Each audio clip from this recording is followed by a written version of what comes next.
Professor Arun Kumar on global situation and its implication, including of war on the global economy and then on our economy. Today the global situation is really fraught because there is a widespread disturbance that is taking place. It's not just that from the time of Ukraine war that this situation started turning adverse, but when Trump came, then the tariff that he imposed on the entire world, including its closest allies, like EU and South Korea and Japan and Canada and so on. There is a kind of a new, Cold War that has already taken place. US is trying to stall the progress of China. It has been feeling threatened by China for quite some time. Even during Biden's time, they were trying to check China's growth. So they had stopped supplying advanced chips to China so that it doesn't take on. It took back all its software personnel from China so that they don't help in the development, So USA has been perceiving a threat from China. Trump in his first term also had started curtailing relations with China. So if you look at it globally, there is a new Cold War that is taking place. There is a huge environmental destruction that's taking place leading to climate change. There is the threat of artificial intelligence that is there today because there's a huge amount of investment going into artificial intelligence. According to some analysts, about $1 trillion of investment is going into it. The stock market, therefore, in the US has been booming because artificial intelligence is now in almost every field. So earlier, when technical change used to take place, it was the physical labor that was getting displaced. So like if you see agriculture, then the planting of crop in India used to be by bullocks. Now it is with your tractors. Your cutting of the crop was by hand. Now the harvester combined, threshing is mechanized, potato digging and all that is mechanized. So physical labor was getting displaced. But now with AI, it is the skilled labor that's getting displaced in a vast majority. Like for instance, coding is now being done at a very large level by AI. Then, doctors' work, for instance, interpretation of X-rays, that is better done by AI than by doctors.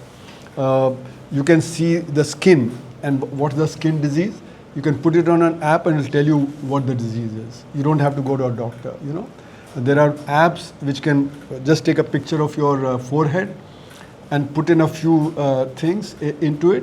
It'll tell you what your blood pressure is, what your sugar level, etc. is. So you don't have to go for tests. So like that, many things are happening. Research is being speeded up. So like for instance, Microsoft has this software called M-Fold.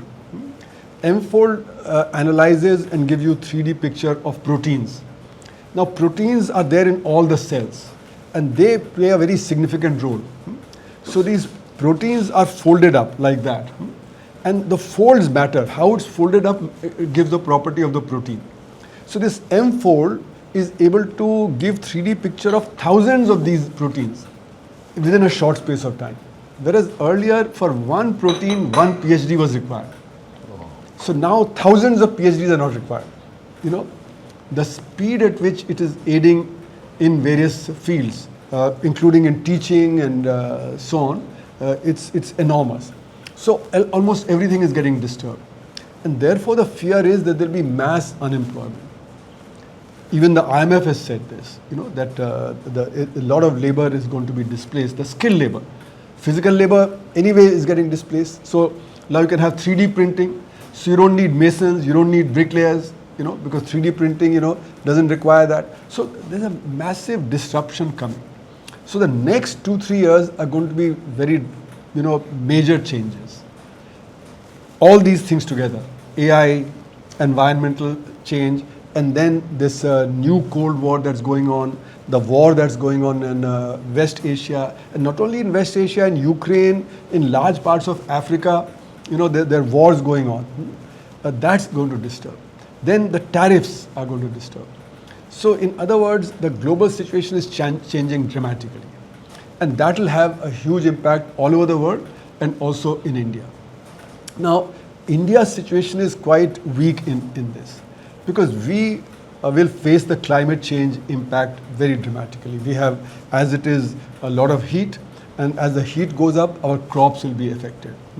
The extreme weather phenomena that we see globally, sudden rain, sudden heat. So, a lot of flooding and a lot of destruction of crops. So, agriculture will be affected. Now, agriculture is also getting affected because of this war. Because a lot of fertilizer used to come out of the West Asia area. Now, that has reduced. And to produce fertilizer, you need naphtha, you need other inputs from the petrochemicals. Those are not available, or they are available much less than what was available earlier. So, as a result, what is happening is production of fertilizer in India has also gone down. And if you have less fertilizer available and you have more heat, then the output of the crop will be affected. So food security is going to get affected. It will affect the farmers and it will affect the consumers, both. So what is happening is that at the moment, if you look at it, there is a huge supply shock that has been added because of this West Asia war. Why is that? That is because the Strait of Hormuz has been closed. Both because Iran closed it and then, the US also has closed it, So both have reacted and closed it. As a result, not only energy is in short supply, because 20% of gas and this crude oil used to come through the Strait of Hormuz. So where 100 ships used to pass every day, hardly 10 ships are passing. So hardly 10% of the supplies are available. Now you can supplement it a little bit. Saudi Arabia has an east-west pipeline. Some can come out through the Red Sea. Some extra production can take place in Venezuela, in the US. Some, available from the Russian, which was also sanctioned, that became available. Some from Iranians. But 20% is a huge number. So you can maybe make a 5-6%. So still there is a shortage of 12, 13, 14% of crude oil and, this gas. So energy is required for producing everything. Whatever we are consuming, we have to cook it, we need energy. Whatever we need for distribution, for shops, for transportation, that is also going to be affected because the prices of transportation will go up, the cost of transportation will go up. And then whatever is produced also needs energy. So if energy prices go up, then everything becomes costly. So one is the energy shock. The other is because of the shortage, the prices have gone up, so the price shock is there on everything. Third is that crude is not just energy. From crude we derive a lot of things which are very useful. Like sulfur comes out of it. And sulfur is used for producing sulfuric acid, which is used for mining. So if sulfuric acid is in short supply, then mining gets affected. Then, for instance, your pharmaceuticals require many chemicals. Those chemicals are coming out of the crude. If crude becomes less, then that also becomes less. So many things like plastics. They are dependent on what comes out of the crude oil. So plastics are used in packaging. So if packaging becomes short, then you cannot sell things because everything is now packaged. So there are multiple effects. And from multiple sources these effects are taking place. And this is global. So globally you're getting pictures from say Iraq, pictures from say Latin America, pictures from Asian countries that people are in trouble. In India we have seen that large number of poor people started migrating from cities to villages because they did not have gas or it was too expensive and therefore they could not cook food and therefore they migrated to the villages. You saw pictures in Surat of people standing outside Surat station for 15-20 hours so that next day they could catch the train. So this kind of thing is happening and the poor people are getting affected. Now also what happens is that as a result of this blockage, prices are going up. So whatever we import is at a higher price. So our import bill is rising. So even though we are getting less of crude and less of gas, but the import bill is rising. But our exports are not rising because we export about 16% of our exports go to West Asia. Now they cannot go because shipping has stopped. because air travel has stopped more or less. So therefore our exports have gone down, import bill has gone up, so our trade deficit has increased. Also, there were about 10 million Indians working in that area. Now their work has stopped and they are migrating back to India in large numbers. So the remittances that they used to send, about $50 billion, that is coming down. So therefore the balance of payment is getting affected because the money that they used to provide, that is not coming in and our trade deficit is going up. And then the foreign investors are not coming to India. In fact, they are withdrawing. So portfolio investment is going down. Foreign direct investment has been negative in the net for the last many months. So foreign direct investment is also not coming, because whenever there is uncertainty, then at that time, then the investment goes down. So as a result, balance of payment has deteriorated. And therefore the foreign exchange reserves are going out. Now partly that is, foreign exchange reserves are going out, but that's partly cushioned by the fact that our rupee has declined in comparison to dollar. So it looks like we have more dollars, but otherwise it's going down. Okay. But the point is rupee is going down. Now when the rupee goes down, then the direct investment and portfolio investment further goes down, because their return in dollar terms goes down. Because suppose you're getting a 10% return and the currency is devaluing at 5%, then your return is only 5%. It's no more 10%. So the more the rupee devalues, the less the foreign investment will come, because its return has come down in dollar terms. Whereas in the US, the stock markets are rising because these technology stocks are doing very well. So therefore, money is going out from India to there. So again, that affects our balance of payment. So in other words, there are multiple factors through which your macro economy is being affected. Prices are rising, production is coming down, your rupee is weakening, your current account is in a problem, your balance of payment is in a problem, and so on and so forth. So there are multiple sources of this trouble that India is facing. So Indian economy is in a very weak spot, because we import 85% of our crude and 50 to 60% of our gas. And because that is short in the world, therefore it is affecting us. Now, up to a certain extent, we can take care of it because we have some strategic reserves. We are, always in production. You keep certain amount of stock with you of finished product and of raw material. But that cannot last for maybe more than 30, 40 days. After that, it really begins to bite, because if you're not getting enough crude and enough gas, then the stocks will run down. And then the real shortages will begin. So we haven't felt that big shortage till now. It's almost 60 days since it started. Because of our reserves. Because of these reserves. Almost every producer will always keep some stock of raw material and some stock of finished product. And that it will have to replenish by producing more. So that is coming down. Further, we are also affected by the fact that our private producers, they export 20 to 30% of the refined product to Europe. And that is very profitable because the prices have gone up, whereas their crude that they had got earlier was at much lower price, especially what they had got from Russia and so on. So that means we are using our crude stock to actually supply abroad. So our crude stocks will run out very quickly. That's why we should have stopped the export of this refined products early, so as to shore up our crude stocks, so that they don't become less. Domestically. So that we can provide to the domestic market. Now we haven't done that as yet. We haven't treated this as a situation where, you see, the shortages cannot be made up by anything. If your oil, your gas is in short, you cannot suddenly make it up by something else. You suddenly can't say, I'm going to use more solar, I'm going to use more biogas, I'm going to do coal gasification. You can't do that. So all you can do is you can say, okay, in the medium term or the long term, I can shift to other things. But in the short run, there's no escape. So you have to protect your markets, which we have not done. Now, also what's happening is that if you look at the global situation, Asia is heavily dependent on import from West Asia. But China has been very clever.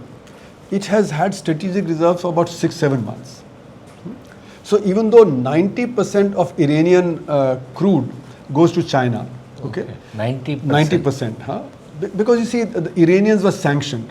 So after 2019, we had stopped getting crude from them. But the Chinese have not cared about the US sanctions. They have continued to take it. And so they were taking 90% of the crude from Iran. So when the Americans have blockaded now, so that oil is not coming out. Also, you see, the Iranian economy was already sanctioned. It was sanctioned in 2019 when we stopped getting things from them. So US is now sanctioning a sanctioned economy. It was already sanctioned. A lot of things that should have been going to Iran were not going. A lot of things that people should have bought from Iran, they were not buying. So question is, how much does this sanction bite? Because already they were sanctioned, already very few things were going and very few things were coming out. Now Trump says, I'm going to sanction them further by blockading, etc. But that means that, the settlement will not take place in the war. And if the settlement doesn't take place in the war, then the shortage will continue. And even if suppose tomorrow some ceasefire is agreed on, and it'll take at least 5-6 months for supplies to get restored. Because both sides have been bombing each other, bombing each other's infrastructure. So the US has been bombing Iran's infrastructure in a very heavy way. They have bombed in 15,000 places. And some people say more heavy bombing than even during Vietnam. Okay. 15,000 places, yes. That's a huge number. Huge number. There, factories, there, command centers, there all kinds of things, where they thought that they had stored their missiles and where they thought their military equipment was, so they have bombarded all kinds of places. But it doesn't appear from the stance of Iranians as if nothing has happened. No, so Iranians have been very clever. They have been very clever. They have been preparing for this day. Okay. They have known that one day this will happen, and therefore they had dug in very deep their missiles and their drones, etc. Because their air force is very old, from the 70s, so they knew the air force will go. Their navy is very weak, so they know navy will go. So they had very cleverly gone for small boats. So their small boats are attacking. How many small boats will you, sink? Right. So the big ships, 40, 50 ships they had, you can sink them very quickly. But these small boats are in hundreds and thousands. You don't want to waste your missiles to sink them, so many. So they are attacking using these boats. Then similarly, they have depended on drones and missiles. And drones in tens of thousands. So the Iranians were very clever. What they did was, initially they fired their old drones and old missiles. So Israelis were wasting their latest missiles, anti-missile missiles. And then after they had exhausted the stock, then they started firing the latest missiles. And this Iranians had already mentioned that we can do this. So this Iron Dome, etc. So Iranians very cleverly, hid their missiles and so on. They made big underground cities, so to say, in the mountainous areas to do that, where their nuclear facilities also and this thing also. And then they decentralized everything. They knew that the Americans can destroy their leadership. So the day one, Ayatollah was finished, 40 top leaders were finished, because they have control over large part of the electronics. So they can do electronic surveillance. So they, for instance, the entire CCTV cameras of Tehran city traffic, that was captured by the US and straight away. So they knew the movement of leaders, who was moving where they were. And I think the mobile phones also were probably bugged, so they knew where these people were and they could bomb them. But Iranians knew that, and therefore they had prepared a second rung leadership. They prepared a third rung leadership, that if you kill the first rung, the second rung takes place. If you kill the second rung, then the third rung takes place, etc.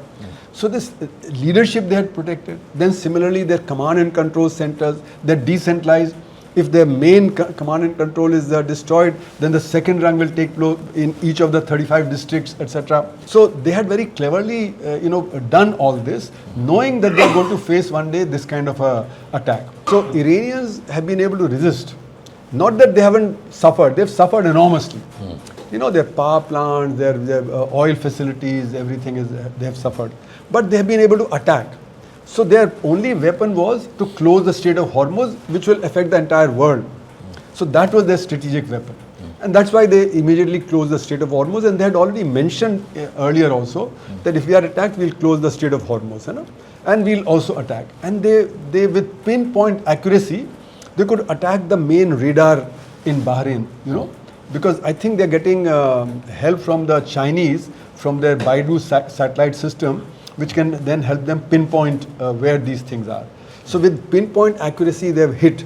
So when their nuclear facilities around Nans were hit, they attacked the facilities in Israel, not the main thing, but all around it, pointing out that we can also attack your, facility also, if you were to attack our facility. So because of this attack from both sides, large amount of gas and crude oil fields in West Asia have been destroyed. In Iran, in Iraq, in Kuwait, in Saudi Arabia, etc. So even if the ceasefire was to take place sometime soon, it will take at least 5-6 months for the supplies to be restored. Now, the point is that therefore the shortages will continue, therefore the prices will continue to rise, okay, and therefore the production of various things that will continue to be affected for at least 5-6 months. Because there's nothing else you can do. I mean, you cannot say that instead of energy I can use this. Like, you can say instead of plastic chair, okay, I can sit on the ground. So you can do that. But energy is energy. You require energy for production. You require energy for transportation. So energy shortage is something that hits very hard and you can't do anything about it. So this supply bottleneck that has got created is hitting the entire world. Now if it continues for a little longer, as it is, we are seeing prices are rising and production is declining. This is what's called a stagflationary situation. Now this will strengthen as time goes by.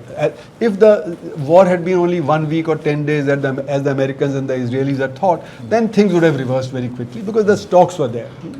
But now it's about 2 months and it is likely to continue, and the shortages will continue for another 4, 5, 6 months.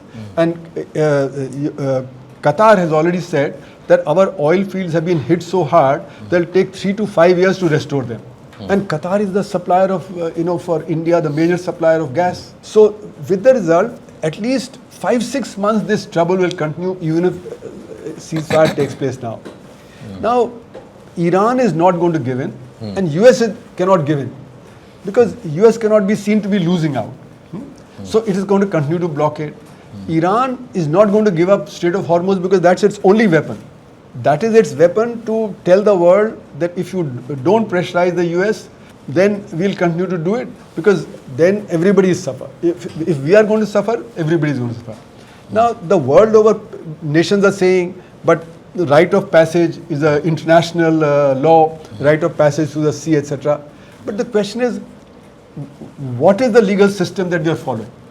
I mean, can USA just go around bombing Iran? So if the US and Israel who are attacking Iran are not following the international law, can we say that only Iran has to follow the international law and therefore retreat? So the situation has become such that neither Iran is going to back down because what is being asked of Iran is to give up its sovereignty, that you cannot have missiles, you cannot have nuclear, enrichment. Enriched, not only enriched, but enrichment also. They don't want any nuclear enrichment there. Right. Now, I mean, we can all be pacifist and say there should be nothing nuclear. Yeah. But if Israel has the nuclear bomb and the US has the nuclear bomb, then what does Iran do when Iran is threatened? Yeah. So, Iran had already agreed, and this is the thing that's happened, that Iran was in talks with the USA in June 2020-25 and they attacked Iran. And then now on 27th of February, a day before Israeli and the Americans attacked, the Omani minister who was conducting this had said that agreement has been arrived at. Right. And apparently there Iran had agreed that we will not do any nuclear enrichment. Okay. And still on the 28th they were attacked. So Iranians are saying that agreements mean nothing. We need permanent guarantee that this will not happen. Because the US has attacked and Israel has attacked. Now the question is, there's a complication. In this situation, US objective and Israeli objective and Iranian objective are different. US objective is that the regime should go and it should come under American pressure. It should be like Saudi Arabia and others which Americans can control. Their objective is they want to control the oil reserves of the world. So they've captured Maduro, and Venezuela has the largest reserves. They have very large reserves in the US. Canada is there under them, more or less. And entire West Asia, Saudi Arabia, etc., they are all under them. So Iran was the only standout. So with Iran there, they'll probably have control over 80% of the world's oil reserves. And they can squeeze out China. They want to control Iran. And that way they hope that they'll be able to squeeze out China.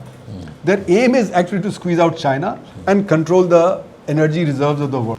So American domination till recently was being done in a very subtle way. Under Trump it is being done like a sledgehammer, straight away. So what are the soft power, the soft gloves? Now those gloves are off. So Trump doing tariff and this control of oil reserves, etc., is now the gloves are off and straight away I want to do this because I can do it. So in other words, that's the US objective. Israel's objective is that Iran is a threat to it, along with its allies like Houthis and like Hamas and this Hezbollah and so on. So one by one, Israel has demolished, say, the Syrian regime. It was with the US help, it was trying to develop closer relationship with Saudi Arabia and so on before the war started in Gaza, etc. So it feels that the threat of Iran should go. That's why they killed the Ayatollah, they killed various leaders, and they've been doing that for quite some time. Various leaders of Iran have been killed by the Israelis from time to time. So their objective is not just oil, their objective is that this regime should go and there should be a friendly regime towards them. Iran's objective is we have to maintain our sovereignty. And that is where I think the deadlock comes. Because the objectives are all different. Because these Americans don't want Iranian sovereignty, Israelis don't want it. They have their objectives, whereas the Iranians want to maintain and preserve their sovereignty. So that's why a ceasefire is becoming very difficult. Now in this global situation, we see that US interest is to capture power in Iran, indirectly or directly. It wants to check China. It is trying to check the Russians.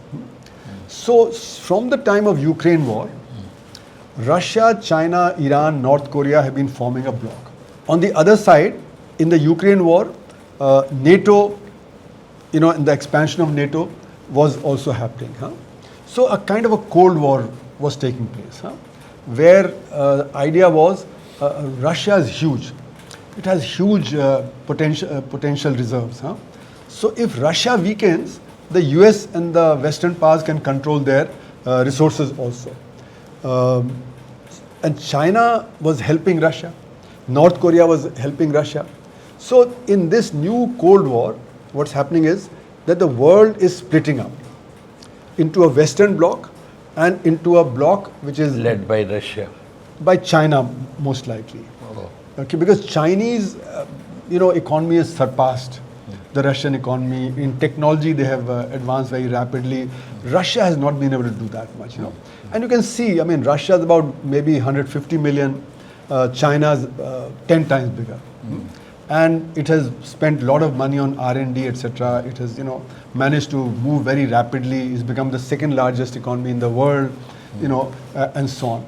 So China, Russia, Korea, North Korea, Iran, and then the BRICS.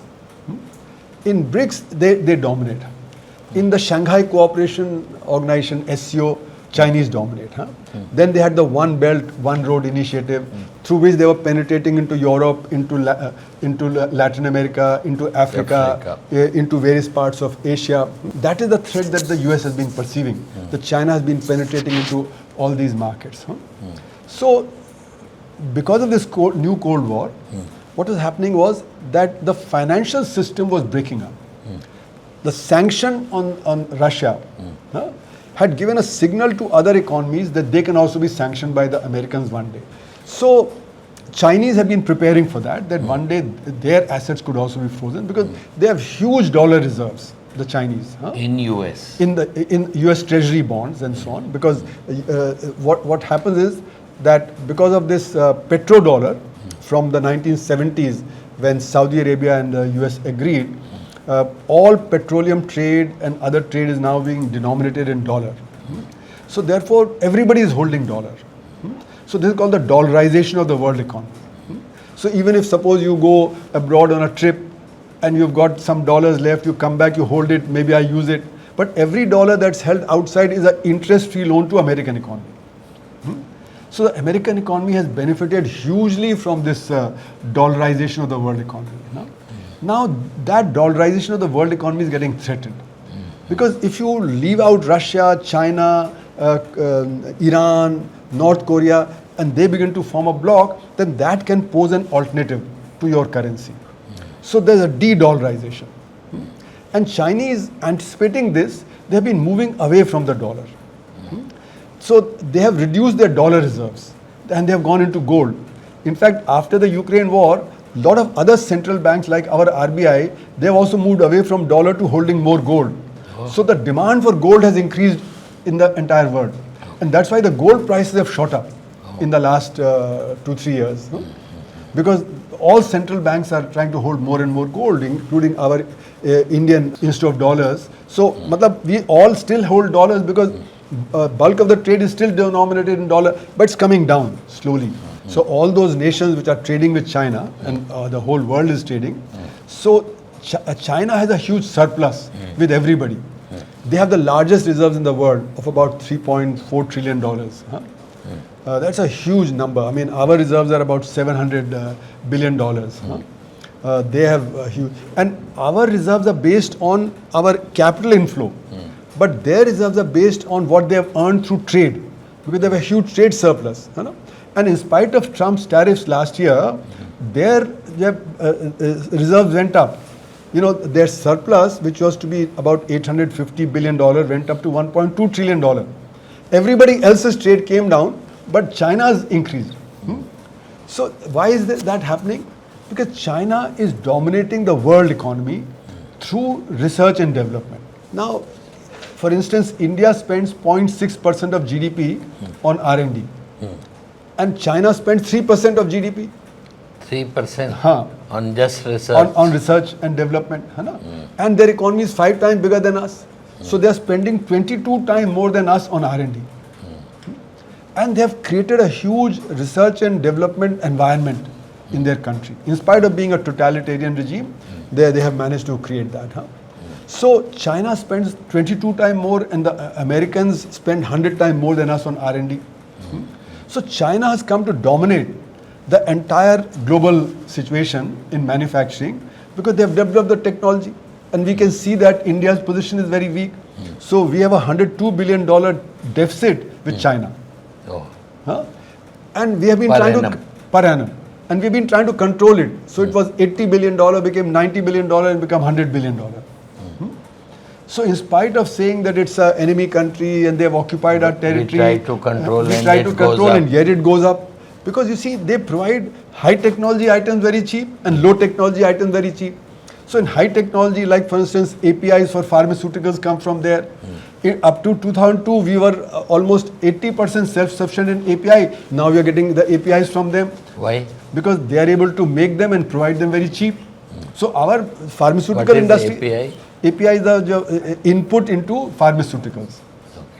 So APIs are inputs. Then electronic items, then automobile components, and then a lot of our factories have Chinese machinery. So after Galwan, when we stopped giving visas to the Chinese engineers, our businessmen are saying then we are not able to run the factories because our engineers can't run those machines. Okay, so please give them. And so we had to liberalize giving them. So as a result, we are continuing to have a higher and higher trade deficit with China. So one country that we think is an enemy country, we are giving them a support of $102 billion, because of technology development. So the point is the Chinese have dominated the world in the last 15 years, in terms of a variety of manufacturing technology. So they become the manufacturing hub of the world.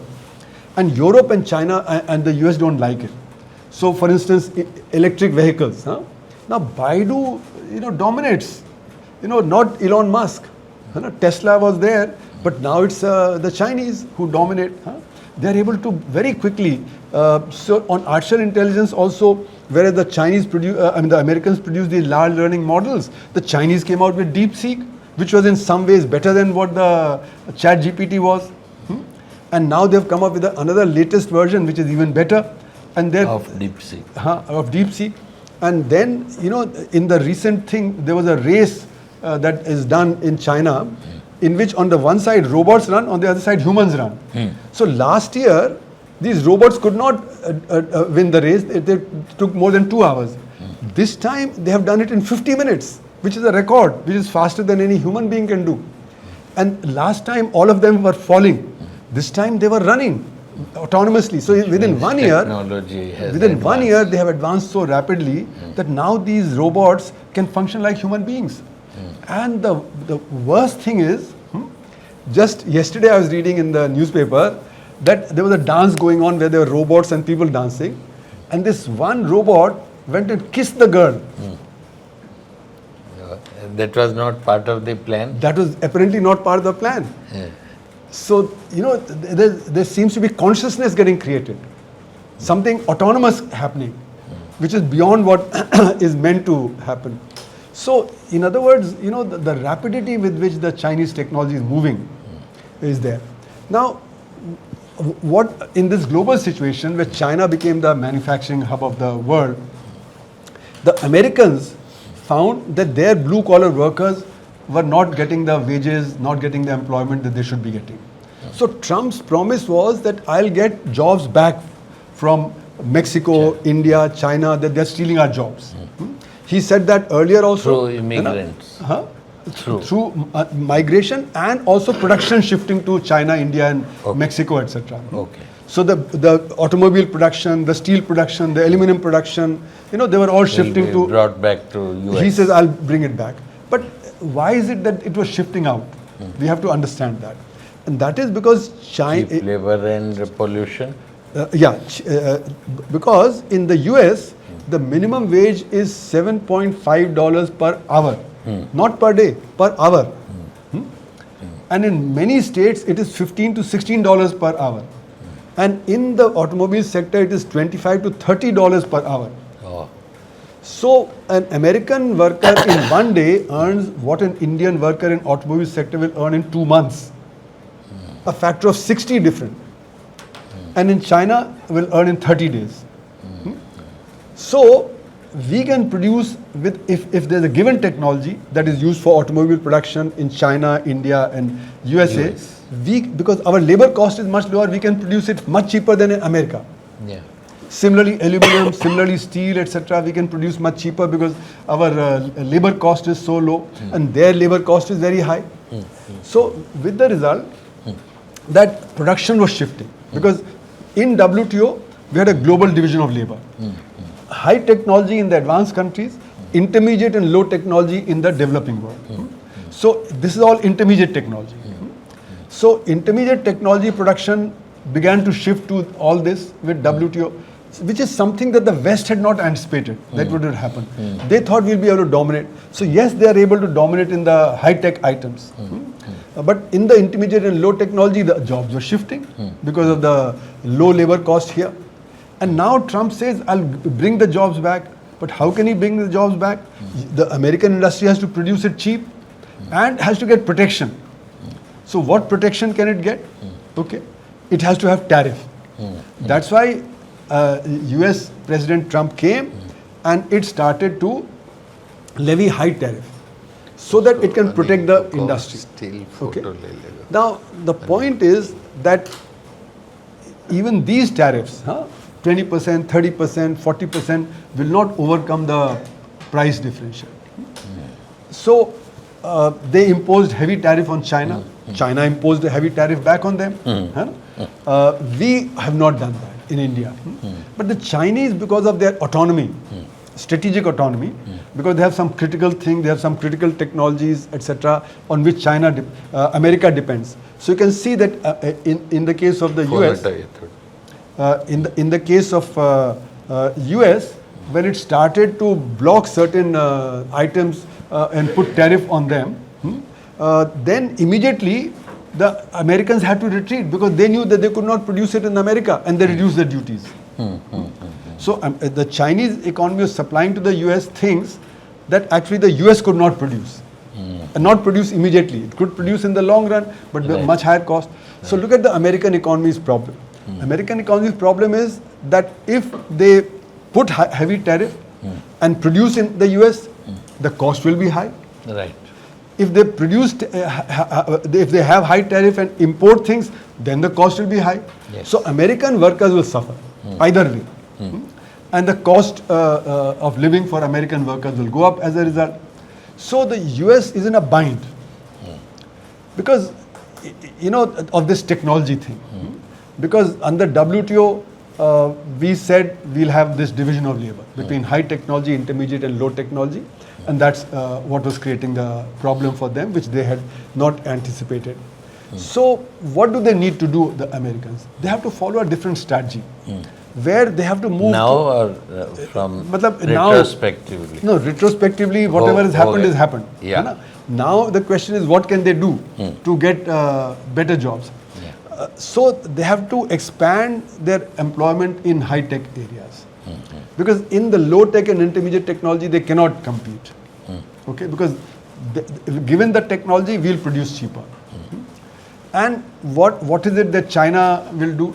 China is moving towards high technology because it knows that the US will suppress it militarily and otherwise. So China is rapidly moving towards that, you know, whether it be in pharmaceuticals, whether it be in aeroplane technology. You know, surprisingly, the Chinese produced a 5th generation aircraft. And they unveiled the 6th generation aircraft. They have? They have unveiled the 6th generation aircraft also. Oh. Okay, which the Americans have been working at 6th generation aircraft and the Europeans have been working. But the Chinese have already unveiled a 6th generation aircraft. You know? So the Chinese are moving very rapidly and dramatically. European 4th generation. Europeans are also trying to move towards the 5th generation. And US? US already has 5th generation aircraft. But not 6th. No, not 6th. So China is slightly ahead of US. Well, maybe if the US is doing it, we don't know it. Okay. The Americans may also be doing it, that they may also be working at a 6th generation aircraft, because the 5th generation aircraft, you know, F-35 and F-22, etc., are now almost 10 years old. So they must be moving in that direction also. But the Chinese... What are the stealth? Stealth. So those are the 5th generation aircraft, the stealth aircraft, which can evade the radar.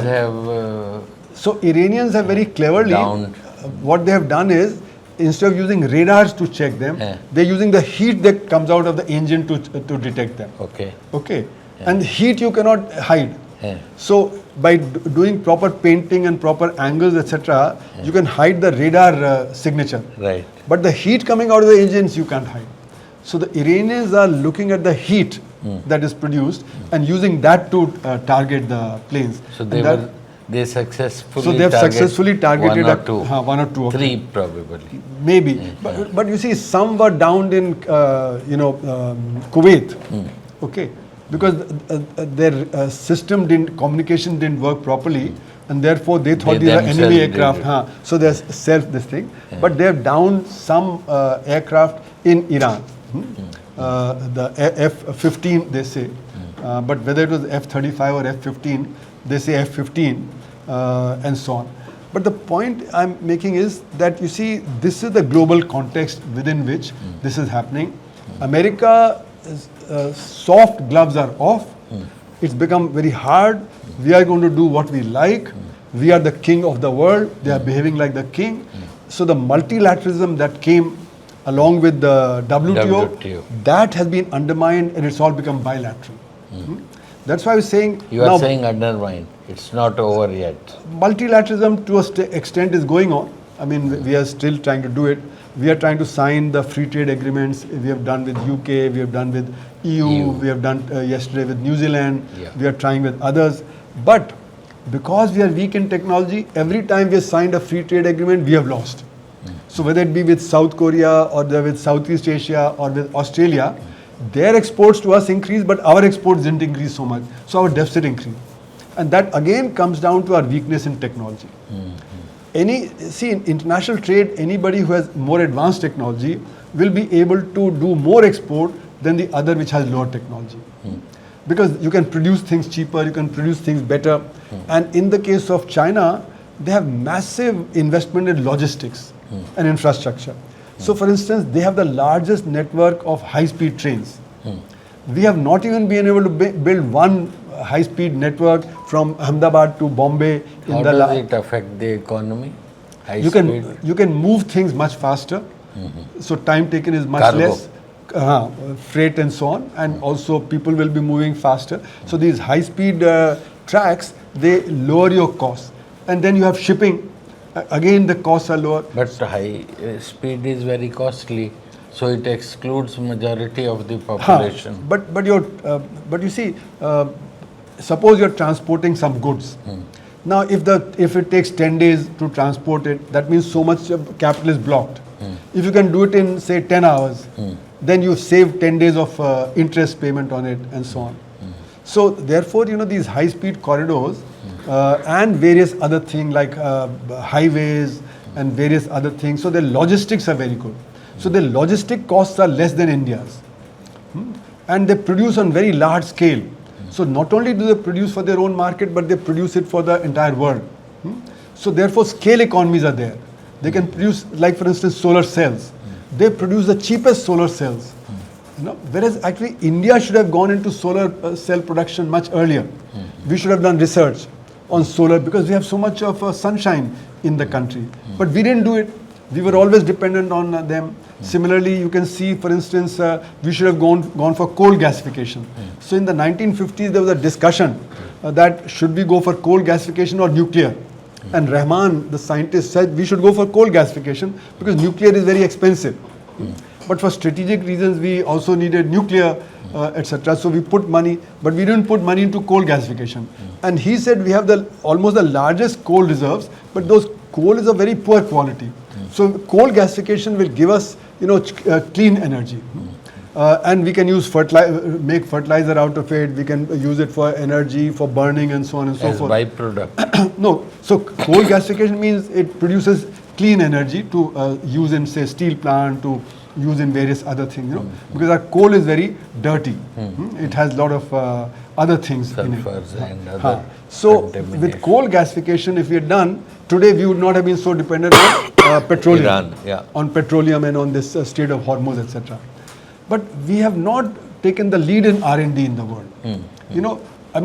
We should have gone for solar much earlier. Because we have so much. We should have gone for coal gasification. In the 60s and 70s, there was a move towards gas plants, using the biomass, cow dung and various other things, It produces gas as well as gives you fertilizer. We started a little and then left it because we just copied the Western model. So we haven't shown the will to actually do R&D. And why is that? And that is because I think India is a very feudal society. In India, if you see, I often quote Vikram Seth's A Suitable Boy. There he says the politics of India in the 50s was feudal because large number of leaders came from feudal background. They were landlords. They did not want education for the children of the poor. And when I was doing, between my physics and economics, I did rural development in Madhya Pradesh in Hoshangabad district. The landlord there, the Palya, he used to tell us, if you teach these children, then who will give me free labor? So don't teach these children. So even now we do not... This was early 70s. This was in mid 70s, 76, 77. Okay. Even today, we don't give priority to education, especially school education. And school education is very poor quality. So that's why the ASAR report, the Annual Status of Education report, which has been coming out since 2005, shows that 50% Who brings out? This is Pratham, an organization called Pratham. They bring it out. They show that 50% children in 5th class in rural schools cannot do second class reading, writing and maths. So they'll just drop out. They'll not develop any skills. So large number of our students have very poor skills. And they cannot do R&D therefore. Because if their school education is poor, then your higher education is poor. If your higher education is poor, then your R&D is poor. And above that, the research R&D requires an environment of questioning. And feudalism does not promote questioning. Feudalism says you have to order comes from above, you have to do that. So our institutions of research are very feudal. Our universities are very feudal, you know, because they're the seniors and juniors, they control the system, whereas you have to allow free-flowing thought. So in our universities and institutions, dissent is taken to be a malaise to be eliminated, whereas dissent is the essence of higher education. So I had a piece in Times of India in 1997 saying dissent is the essence. You know, if you don't allow dissent, your R&D environment will not build. You know, you require failure to take place to know what will work. So I often give this example that, you know, in the 1800s, you know, people used to think that where is this universe existing? It must be in some ocean, it must be in something. So like in India we say there's a kachua on top of which the earth is, and the kachua is in the ocean. But do we see the kachua in the ocean? We don't see it. So then it was hypothesized that there's an ether. So ether pervades everything. This universe is in. So people are trying to discover ether. Now to discover ether, hundreds of experiments are done till Michelson-Morley experiment happened, okay, in the 1880s, which proved that there's no ether. Okay. Now that actually led to special relativity of Einstein. From that it went to the general relativity. Okay. So the failure led to final success and to a complete change in our understanding of the universe. So you have to allow failure. Not that failure should be glorified, but without it's that, part of the it is a part road of to success. Yes, it's the road to success comes only when you know what works, what doesn't work. Yeah. In India, we don't allow that. If something is failing, we say, oh, this is a waste. So give up. So this R&D environment requires that we have to overcome our feudal attitudes. We have to have high quality education from school upward. Our education is based on rote learning. In the schools, the children are made to learn by rote, and then they take the exam and forget it. So the knowledge is not built up. Whereas the purpose of education is to take children to the cutting edge and then move further ahead.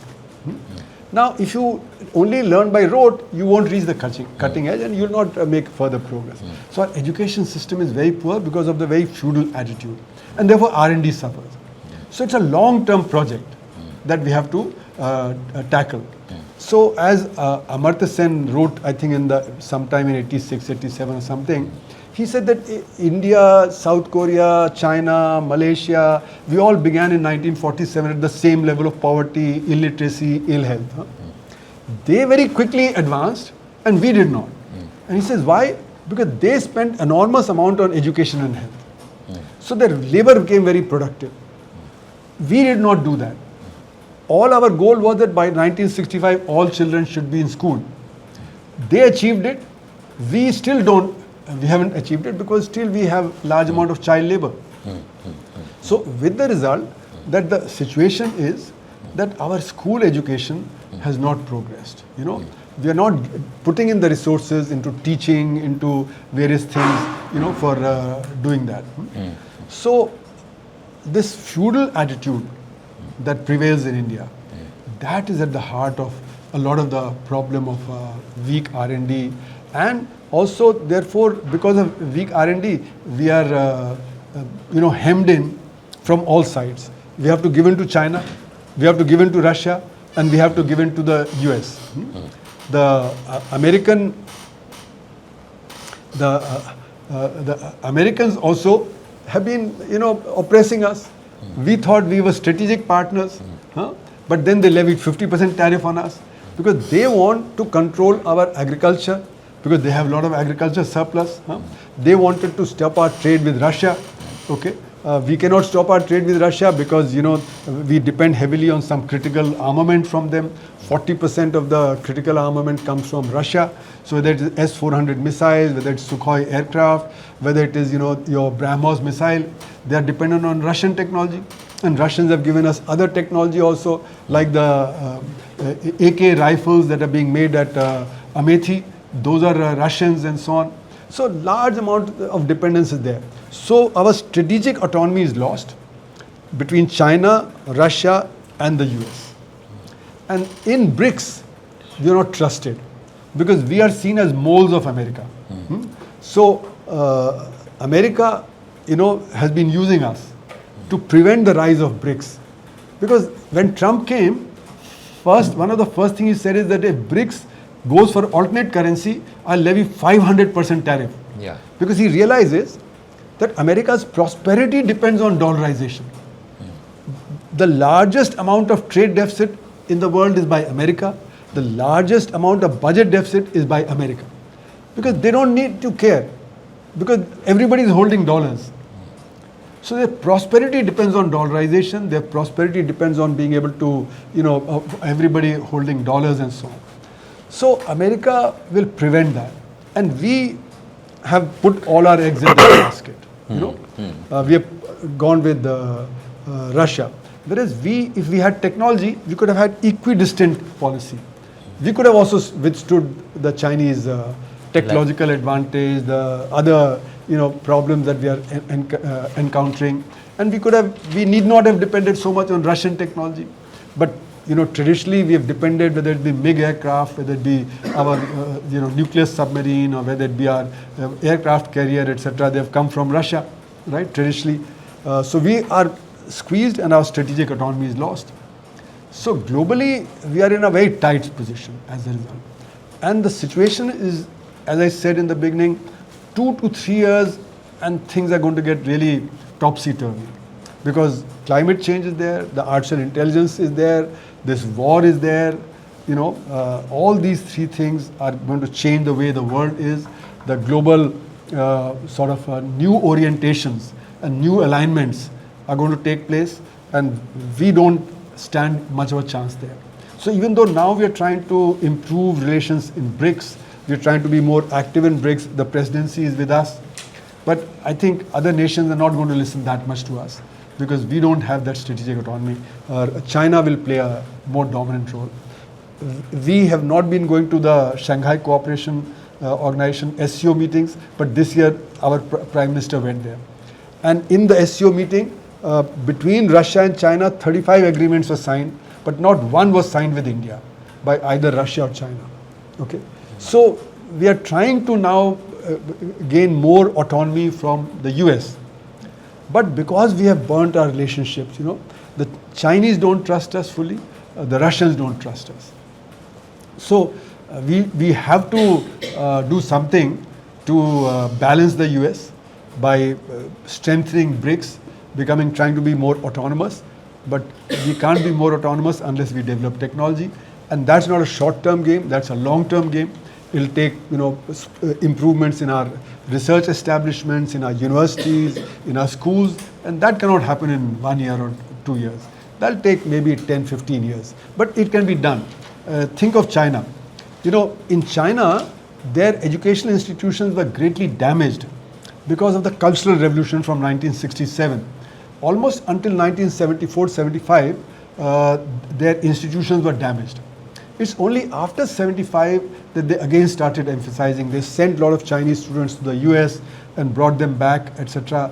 And they gave autonomy to their research institutions. And now, 40 years later, 3 of the universities are in the top 10 universities in the world.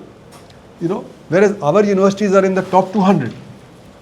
Okay, so they have managed, in a very strategic way. They are very strategic thinkers. They can foresee that US will do this, it'll try and curtail our trade, so we have to move away from dollar. We have to move away our reserves from dollars because they can sanction us. So they think 30, 40 years ahead. In India, we are not even thinking 5 years ahead. We are busy in our own fights, one community against the other community, we are busy in manipulating elections and so on. So where is the time to give thought to the strategic dimension? The political leadership has to give thought to the strategic dimensions of the globalization or what deglobalization that's taking place now. So we are in a very tight situation. That's what I end with. Thank you, Arunji.